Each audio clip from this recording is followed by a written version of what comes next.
conversation now. Of course, want to turn to our political director, Fin Gómez, heading down south to South Carolina. Yeah. So obviously, a state you know well too, by the way. Exactly. Yeah.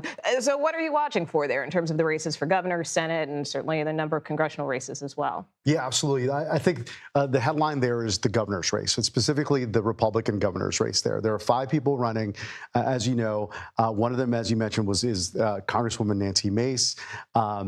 She's a big headliner. We know there's been sort of a tumultuous relationship with the president. At one point, she was backed by the president when she was running for Congress back in 24. That wasn't always the case. It's gone back and forth. Yeah, and why didn't he back her this time? I mean, she's been supportive of him.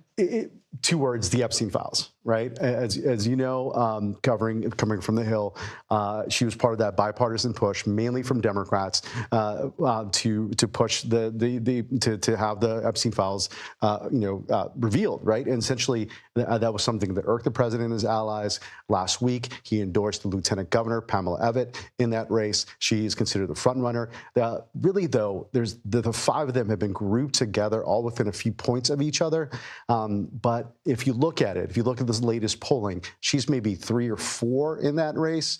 So it's close. We'll see what happens tomorrow. I mean, do you expect the president's endorsement to carry a lot of weight? That's a big question. She does have a history of overcoming previous races, previous endorsements by the president for her opponents. Like back when she was running in 22, following her criticism of the president in his January 6th involvement, he endorsed.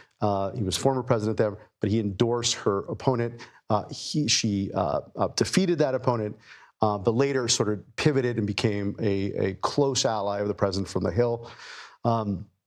But now, what we've seen this election cycle, what we've seen this midterm cycle, and especially during during these primaries, has been he's overwhelmingly his picks have won in these Republican primaries.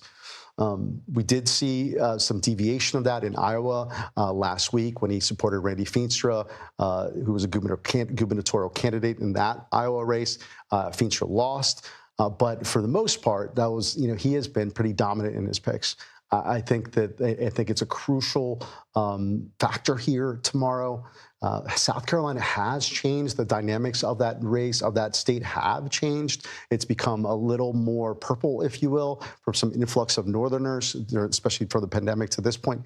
But it's a steep uphill climb for Mace at this point.